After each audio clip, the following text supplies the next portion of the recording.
کیا ہونے جا رہا ہے 21, 22 اور 23 نومبر کو جماعت اسلامی کے اجتماع کے مقاصد کیا ہیں؟ جی بہت شکریہ.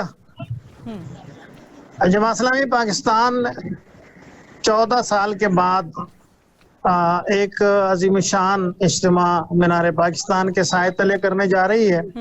اس اجتماع کا موٹو بدل دو نظام ہے. ٹھیک ہے.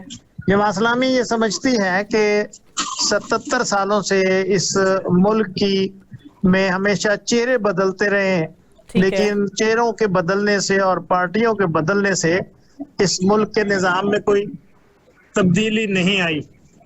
اور یہ تبدیلی اس وقت تک ممکن نہیں ہے جب تک یہ سسٹم جو مسلسل اس ملک میں چل رہا ہے، اور پاکستان بننے سے پہلے لارڈ میکالے کا نظام تعلیم اور عدالتی سسٹم بھی اسی روش پر رواں دواں ہے.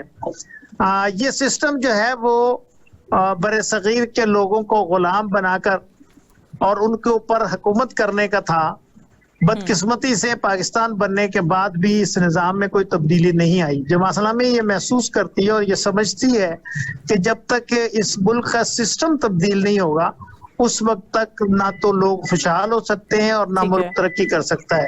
اس لیے بنیادی طور پر اس ایک بڑی تحریک کا آغاز حافظ نعیم الرحمان صاحب امیر جماعت اسلامی پاکستان کی طرف سے شروع کرنے جا رہے ہیں، اور اس کا آغاز انشاءاللہ 21, 22, 23 نومبر کے اجتماع عام سے ہوگا. ٹھیک ہے. ضیاء الدین انصاری صاحب، آپ بھی ہمارے ساتھ موجود ہیں، کیا کہنا چاہیں گے؟ اس اجتماع کے مقاصد کیا ہیں؟ مقاصد تو میں نے بیان کیا کہ ہم اس ملک کے اندر سسٹم کو تبدیل کرنا چاہتے ہیں. یہ فرسودہ جو قانون کا نظام ہے، انصاف کا نظام ہے، جو عدالتیں عوام کو انصاف مہیا کرنے میں فراہم کرنے میں ناکام رہی ہیں.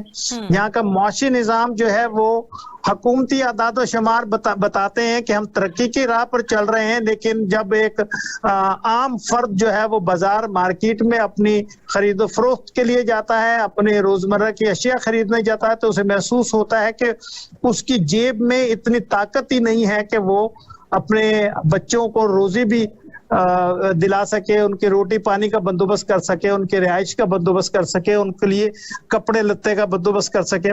اس کے ساتھ ساتھ جو ایجوکیشن ہے وہ ہماری پستی کی طرف جا رہی ہے، اور ہم ہمارے 2.5 کروڑ سے زیادہ بچے جو 7 سال سے اور 16 سال کی عمر کے درمیان ہیں، ان کے لیے تعلیم کے دروازے ہی بند ہیں اور وہ اسکول میں داخل ہی نہیں ہو سکتے. اور تعلیم جو ہے وہ اتنی مہنگی ہو گئی ہے کہ جس کی جیب میں پیسے ہیں، جس کے والدین جو ہے وہ اس پوزیشن میں ہیں کہ وہ کچھ اپنے بچوں کو بڑی بڑی فیسوں کے ساتھ پڑھائی کی طرف راغب کر سکے، ان کے لیے تو دروازے کھلے ہیں، لیکن عام آدمی کے لیے تعلیم کے دروازے بند ہو چکے ہیں. اسی طرح کسان بھی پریشان ہے. کسان جو ہے وہ اپنی محنت مزدوری کر کے اور وہ اپنی جمع پونجی سے کھاد اور بیج خریدنے کے بعد زمین کو سینچتا ہے، لیکن اس سے اس کی جو روزی ہے وہ بھی پوری نہیں ہوتی. ٹھیک ہے. وہ بھی پریشان ہے، مزدور پریشان ہے بیچارہ، جس کی ملازمت کے لیے مواقع موجود نہیں ہیں. اور پھر دوسرا یہ کہ جو مزدور بیچارے کام کر رہے ہیں وہ بھی اپنی مراعات جو ہیں وہ حکومت سے حاصل نہیں کر سکتے، بلکہ ان کی ملازمتوں کو کوئی سیکیورٹی بھی حاصل نہیں ہے. یہ سارا سسٹم جو ہے ہم یہ سمجھتے ہیں کہ یہ فرسودگی کی طرف چلا گیا ہے، اور اس میں کوئی بہتری نہیں ہو سکتی اس وقت تک جب تک پورے سسٹم کو تبدیل نہ کیا جائے.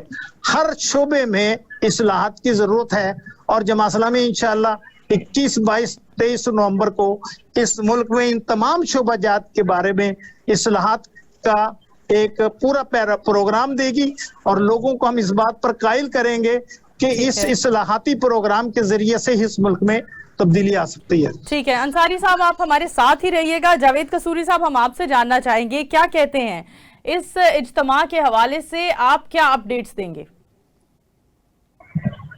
رحیم، میں عرض کرنا چاہوں گا کہ اس وقت اس ملک کے اوپر مجموعی طور پہ تو اشرافیہ اور مافیا کا قبضہ ہے، آپ اگر نوٹ کریں تو اس وقت ہماری معیشت مکمل طور پہ IMF کے ہاں گروی رکھ دی گئی ہے.